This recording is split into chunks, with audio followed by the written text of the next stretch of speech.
छोटू लाल अपनी बेटी के लिए उसका रिश्ता देखने गया था। लड़के के अम्मी अब्बू और छोटू लाल और उसकी बीवी ममता आपस में बात कर रहे थे। अरे समधन जी, आपसे मिलकर बहुत खुशी हुई हमें। आप ये निकाह हमारी तरफ से पक्का समझिए। हाँ जी, और बिटिया की भी हाँ है। तभी छोटू लाल के पेट से आवाज आई, अरे सुनती हो, इनके लिए कुछ चाय पानी लाओगी या बस ऐसे ही सूखी सूखी भेज दोगी? हाँ जी, अभी लाई। बस चाय बन ही गई है, आप लोग बातें कीजिए, मैं बस अभी आती हूँ। कुछ ही देर में दामिनी खाने के लिए ढेर सारे मिष्ठान, नमकीन, काजू बादाम ले आती है। लीजिए, शर्माइए नहीं, दिल खोल कर खाइए, और कुछ कमी लगे तो हमें जरूर बताइएगा। अरे बिल्कुल नहीं शर्माएंगे, पेट भर के खाएंगे। बढ़िया वक्त पर खाना लेकर आइए आप, भूख भी बहुत लगी थी मुझे। अजी, आप ये क्या कह रहे हैं? माफ करना, इनकी आदत ही मस्करी करने की है। मैं तो मजाक कर रहा था। असल में छोटू लाल कोई मस्करी नहीं कर रहा था, उसका पेट काफी देर से आवाज दे रहा था और छोटू लाल यहाँ बस खाने का इंतजार कर रहा था। लगता है भैया बेहद भूखे हैं। माफ कीजिएगा, थोड़ा सफर लंबा था और इनका यही तरीका है। ऐसे ही समधी चाहिए थे हमें जो दिल खोल कर बोले। देखा, समधी जी अच्छे से समझते हैं मुझे। किसी ने अब तक खाने को हाथ भी नहीं लगाया था, पर छोटू लाल देखते ही देखते सब सफा चट कर गया। पर उसकी भूख खत्म नहीं हुई और फिर उसके पेट से आवाज आने लगी, अरे दामिनी, समधी जी के लिए और मिष्ठान काजू बादाम लाओ। शुक्रिया भैया। अजी बस भी कीजिए ना। ऐसे ही दिल खोल समधी चाहिए थे हमें। आप शर्माइए नहीं, आप खाइए। ठीक है, लाती हूँ। दामिनी अपने शौहर को गुस्से भरी नजरों से देखती हुई रसोई में चली जाती है। मनोज ये समझ नहीं पाया, पर एक महिला होने के नाते ममता सब समझ गई कि अगर अब ये नौटंकी और बढ़ी तो मामला बिगड़ सकता है। लेकिन ममता मना कर पाती, इससे पहले ही छोटू लाल ने इतना सारा खाना खा लिया था कि उसका पेट दुगना हो चुका था। वाह समधी जी, ऐसा पेट तो कभी नहीं देखा हमने। पेट तो अब भी आवाज कर रहा है। ओ समधी जी, दामिनी थक गई है। अचानक छोटू लाल सारी प्लेट उठाकर उन्हें भी खाने लगता है। अरे ये क्या कर रहे हैं आप? अगर इतना सब खा लेंगे तो वैद्य भी इलाज नहीं कर पाएगा आपका। बस थोड़ी भूख और लगी है, फिर हम चलते हैं। अरे समधी जी, इतना भी दिल खोल नहीं होना था।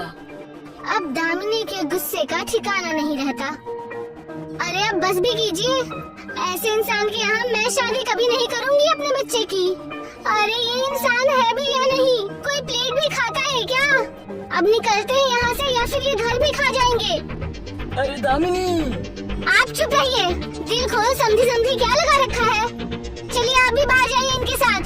बहन माफ करिएगा, लेकिन हमें कोई रिश्ता नहीं रखना है। ममता तुरंत छोटू लाल को लेकर वहाँ से निकल पड़ती है।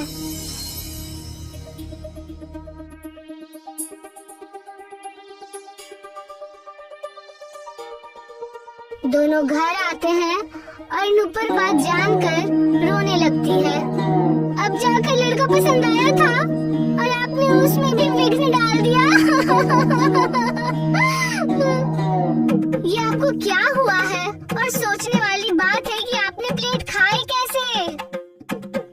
वो अब क्या छुपा रहे हैं आप? जल्दी बताइए, कहाँ से ये श्राप लेकर आए हैं आप? मुझे माफ करो ममता, मैं सब बताता हूँ। छोटू लाल अपने समधियों से मिलने के एक दिन पहले कस्बे में टहलने निकला था।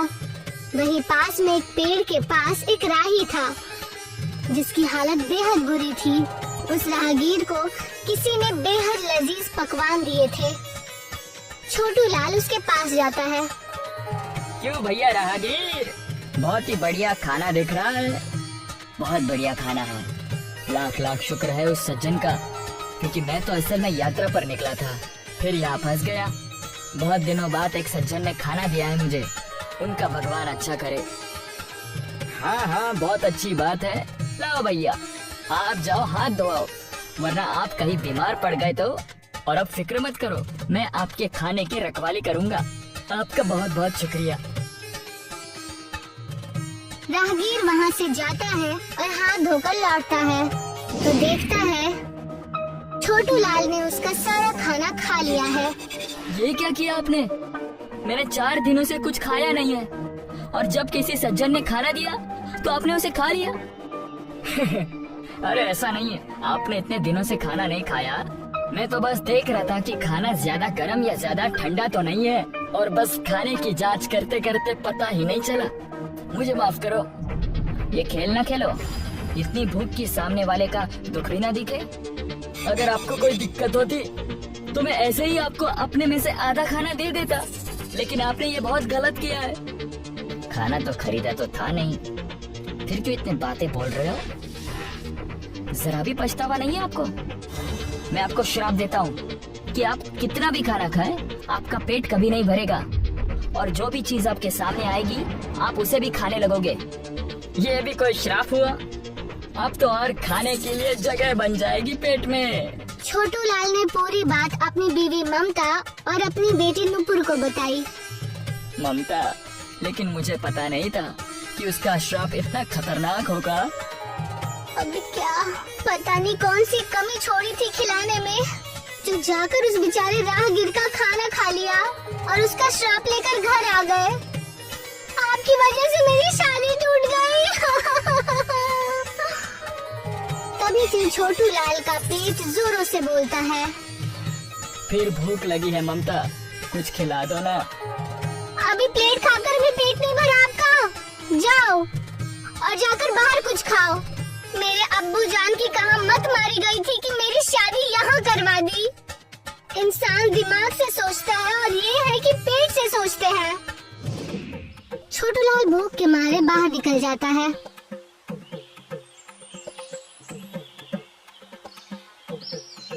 तभी उसे एक आदमी साइकिल पर दिखता है। अरे मदन भैया, जरा रुको, मुझसे चला भी नहीं जा रहा है। बस बाजार तक छोड़ देते मुझे। एक दिन माँ कितनी खुराक बदल गई तुम्हारा, और इतना वजन हमारी साइकिल ना उठा पाए। तभी छोटू लाल का पेट फिर बोला। अच्छा ठीक की, लेकिन बस बाजार तक। हाँ भाई मदन, बहुत एहसान रहा तुम्हारा। जब मैं बड़ा आदमी बन जाऊंगा तो तुम्हें याद रखूंगा। अब और कितना बड़ा हो गया भैया, चलो बैठा हमारी साइकिल पर। छोटू लाल साइकिल पर अपना बड़ा सा पेट लेकर बैठ जाता है। कुछ देर साइकिल चलाने के बाद मदन पसीने से भर जाता है। वो साइकिल एक घर के पास रोकता है और कहता है, छोटू लाल, अब तुमको मोटू लाल कह के पड़ी, साइकिल आगे नहीं जा रही। ऐसा मत कहो मदन, आखिर मैं तुम्हारा दोस्त ही हो ना। बस बाजार तक। अरे भैया, बाजार पहुंचत पहुंचत हम अस्पताल चले जाए। अब उठा हमारी धन्नों पर से। जैसे छोटू लाल साइकिल से नीचे उतरने की कोशिश करता है, साइकिल टूट जाती है।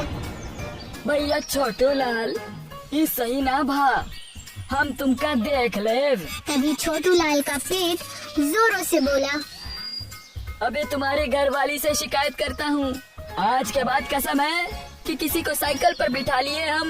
मदन वहाँ से ममता और नुपुर को बुलाने के लिए उसके घर की तरफ जाता है और छोटू लाल का पेट और बड़ा हो रहा था। ये दरख्त फल तो मीठे देता है, ये दरख्त भी लजीज होगा, इसे खा लेता हूँ। पर अब ये भूख बर्दाश्त नहीं होती और नहीं खाना। छोटू लाल पेड़ भी खाने लगता है। तभी उतने में ही उसकी बीवी और उसकी बेटी मदन के साथ आ जाती है और वो उस राहगीर को भी साथ लाए थे। ममता, मुझे और नहीं खाना, लेकिन मुझे भूख लगी है। जितना भी खाऊं लगता है बहुत महीने से कुछ खाया ही नहीं है मैंने। मुझे बचा लो। अरे जी, ये तो बड़ा ही बुरा हाल हो गया है आपका। इसीलिए हम राहगीर जी को ढूंढने के लिए निकले थे, ताकि वो अपना श्राप वापस ले ले। अरे दादा, बहुत ही खतरनाक श्राप है यही तो। चलो माना हमने कि छोटूलाल गलत की है, लेकिन थोड़ी तो दया खाओ भैया। पेट देखो, लगता है जैसे कुआं है इनका। हाँ राहगीर जी, मेरे अब्बू जान को ठीक कर दीजिए। माफ करना, पर अब मैं भावनाओं में नहीं बहूंगा और कोई श्राप वापस नहीं लूंगा। बहुत भूख लगी है। अरे भैया, तुम्हारा श्राप छोटू लाल के साथ साथ पूरे कस्बे को श्राप बना था। वो पर एक बार आप हमारे घर आ जाते और हमसे कहते, हम सारे मसले को ठीक कर देते। इतनी सजा बहुत है इनके लिए, अब बस करिए। ठीक है, मैं ये श्राप वापस लेता हूँ, लेकिन जब कभी ये कोई ऐसी हरकत फिर से करेंगे तो ये श्राप इन्हें वापस लग जाएगा। छोटूलाल फिर ठीक होने लगता है और उसका पेट जो बढ़े जा रहा था अब वापस सही अवस्था में आ जाता है। भैया राहगीर, मुझे माफ करना, मैंने तुम्हारे साथ बहुत गलत किया। ऊपर वाले कभी किसी को भूखा ना रखे। बहुत ही तकलीफ होती है और हमें हर इंसान की मदद करनी चाहिए ताकि वो भूखा ना सोए। एकदम ठीक। तभी छोटूलाल का पेट फिर से बोला, चलिए आज का खाना मेरे घर, सब्जी भर के खाइएगा।